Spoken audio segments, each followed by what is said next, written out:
Alors, est-ce que vous pensez que Pierre Sage réussira forcément dans le futur? Jérôme, tu veux te chauffer contre ceux qui lui accordent trop de crédit après ces 6 mois. Vous pouvez nous appeler au 32-16 pour débattre. Oui, parce que des certitudes dans le football, il y en a pas en fait. T'as pas de certitude et on sait pas comment Pierre Sage dans une gestion différente l'année prochaine avec un objectif bien plus important que juste de sauver le club. Comment il va réagir entre la pression au quotidien, parce que quand tu dois aller chercher le haut du classement en début d'année, on ne pardonne pas forcément les petites piqûres de rappel ou les mauvaises séries, tu vois. Donc ça se complique d'autant plus dans un club qui est très médiatisé comme l'Olympique Lyonnais, qui est censé faire partie des meilleurs de nos locomotives, des meilleurs clubs français, à juste titre de toute façon. Donc la pression, elle est différente dans ces clubs-là. Et en effet, j'ai un gros point d'interrogation sur sa gestion, parce que moi, je veux bien entendre les joueurs, et on est passé par là avec Louisa et avec Dugas, dire quand il y a une bonne série et que la saison elle se termine très bien pour l'Olympique Lyonnais, quand on vient de poser les questions sur le coach, tu vas pas le démonter, ça me paraît logique. Donc automatiquement, tu dis du bien de ce qu'il a apporté, ce que les autres ne faisaient pas. Mais excuse-moi aussi de penser que les joueurs, ils sont aussi responsables de la bonne série et c'est normal que la bonne série qu'il y a depuis que le coach est arrivé. Et j'en veux pour preuve juste les joueurs leaders. J'imagine quand même que Lopez, Tolisso, Lacazette, ils n'ont pas eu besoin d'avoir un changement de discours, que Pierre Sage leur rentre dans le cerveau avec toute l'expérience qu'ils ont quand même. Rassurez-moi, que Matic, quand il arrive, il n'attend pas que Pierre Sage lui raconte le football et lui explique le football. Non, mais ça, il faut être très clair là-dessus. Jérôme, le problème, c'est que tu nous as expliqué depuis le début de la saison que le Paris Saint-Germain vivait bien et que les joueurs n'arrêtaient pas de dire des bonnes choses sur Luis Enrique. Oui, c'est quand vrai. c'est les joueurs du PSG qui disent des bonnes choses sur Luis Enrique, tu y crois. Oui. Et quand c'est les joueurs sur Pierre Sage, tu n'y crois pas. Ça manque de cohérence là, mon poulet. Mais non, parce que quand les joueurs du PSG, du gars, et alors attention, hein, des fois je peux être contradictoire, tu as raison, mais quand les joueurs du PSG... Et moi avec. Oui, mais j'assume, il n'y a pas de souci, mais quand les joueurs du PSG parlent de Luis Enrique en bien, c'est après une défaite contre Barcelone.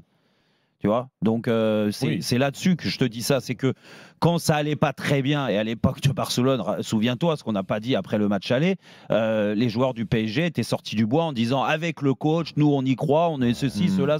Alors après, attention, je te dis pas que parce qu'ils étaient dans le dur, ils ont essayé de rassurer l'entraîneur, c'est pas ce que je suis en train de dire. Je dis juste que aujourd'hui, il faut aussi se calmer sur la hype Pierre Sage, dans le sens où il fait quelque chose d'incroyable, il n'y a pas de souci. Dire les résultats le montrent. Il va peut-être gagner le premier trophée de Lyon depuis plus de 10 ans. Donc ça, c'est magnifique. Il faut qu'il gagne encore. Pour l'instant, ils n'ont rien gagné. Mais s'il le gagne samedi soir, en effet, ça c'est quelque chose qui est à mettre à son crédit. Mais je ne sais pas ce que tu en penses, toi, du gars. Mais l'année prochaine, c'est quand même un autre challenge pour lui. Oui, non, mais tu as raison, personne ne peut savoir. Mais ce que je veux dire, c'est que si Pierre Sage, qui arrive, excuse-moi l'expression, c'est pas un manque de respect, mais qui arrive un peu de nulle part, a réussi à vivre tout ça. Il a raison de s'enflammer. T'inquiète pas qu'il sera toujours temps de lui tomber dessus quand ça ne fonctionnera pas. Mais ce que je veux dire, c'est que la carrière d'un entraîneur ou même d'un joueur, mais encore plus d'un entraîneur, va tellement vite. C'est-à-dire que tu n'as pas fini une saison qui s'avère, pour le coup, être réussie quand tu es parti d'aussi loin. Qu'il faut déjà se projeter sur une autre avec toutes ses difficultés. C'est le sacerdoce et c'est toute la difficulté d'être entraîneur. Donc, si les gens ont envie de s'enflammer pour Sage, et lui a envie de s'enflammer, mais il a raison, qu'il profite des bons moments, parce que voilà, après le calme vient la tempête, et ça va forcément se compliquer, parce que là, il va être entraîneur dans un autre contexte. Ce qu'on va lui demander la saison prochaine, c'est plus et ce n'est pas de redresser la barre, c'est d'être dans les 3 premiers et de jouer avec des champions. Donc c'est un autre challenge. Et là, on va voir. On connaît le Pierre Sage, redresseur de situation, qui a amené de la sérénité, qui a amené un certain confort, qui a amené un certain discours que les joueurs ont compris. Lui va devoir aussi progresser, adapter son discours, se battre avec son président pour avoir encore des renforts. Est-ce que ça, il va être capable aussi d'avoir des renforts? Comment il va se positionner par rapport à ça? Est-ce qu'il va subir le recrutement de sa direction? Voilà, quelle va être sa position? Quel joueur il va imposer pour les garder la saison prochaine ou pas? Ça aussi, c'est le rôle de l'entraîneur. Donc voilà.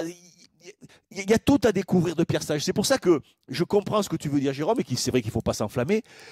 Mais on sait tellement peu de choses de Pierre Sage. Qu'est-ce qu'il est capable de faire, ce garçon? Pour l'instant, il nous a montré qu'il était capable de redresser une situation qui était pour le coup perdue d'avance. Voilà, il a réussi, il a commis un exploit. Maintenant, le plus dur commence dans la carrière d'un entraîneur.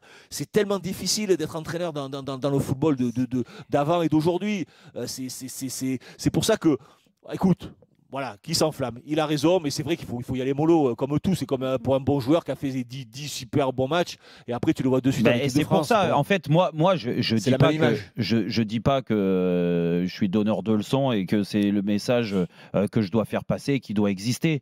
Mais moi, j'ai du mal avec, et depuis pas mal d'années, hein, c'est pas que depuis quelques mois, j'ai du mal avec cette génération-là de gens qui regardent le foot, qui consomment du football. Moi, ce que j'ai remarqué, Jérôme, c'est que tu as du mal quand même avec les entraîneurs qui arrivent un peu par surprise et qui n'ont pas de carrière. Tu as du mal à te projeter avec ça. C'est assez constant. C'est pas faux, c'est pas faux.